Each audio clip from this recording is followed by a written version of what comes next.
Hello today. Part of this journey that we're on and getting used to following our urges or intuitions, which I still am working on what my block is with using the word intuition to cover it. And I did feel like urges were closer, but I feel like they could be misconstrued or misunderstood. And so I've finally found the perfect word for them. Whims! They're whims! I'm whimsical! What a surprise! Who saw that coming?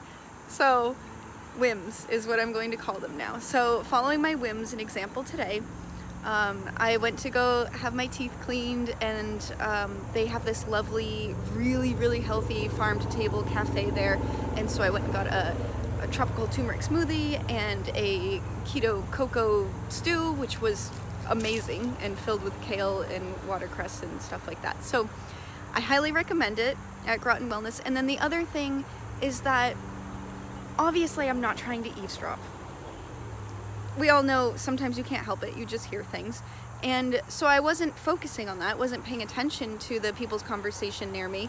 But then after they had been there longer than I had and they were getting up to leave, and the last thing I heard one of them say was, "That's how I deal with sadness." I didn't know what it was referring to or the context, but I had one of the most, I think, appropriate tools to address that is by People I've Loved, publisher, I guess. And they have some decks that I love. I got to work with clients, and once I got them, I realized that I need to go through them on myself before using them or suggesting them for other people.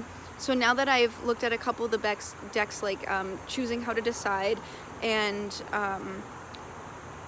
there was one for happiness and celebrations, which is great.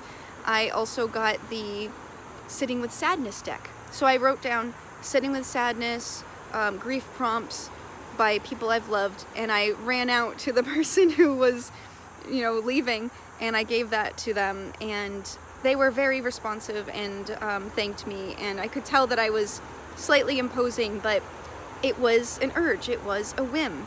It was one of those things that it's like, later on you'll think about it, I should have done that, or like, why wasn't I brave enough to do that? Like, what's the worst that could have come of it? So I had all that in a second while I was sitting there deciding like, oh, should I say something? And then one of them got up to go to the bathroom, and I was like, you know what? This is my chance. And in the time it took me to write it down, they were getting into their car. So if I hadn't done it quickly, I may have missed my chance. So don't even think about it. Don't even debate it. Just get ready to do it. Act as if you're going to do it. And then you're ready. Just go. Have fun.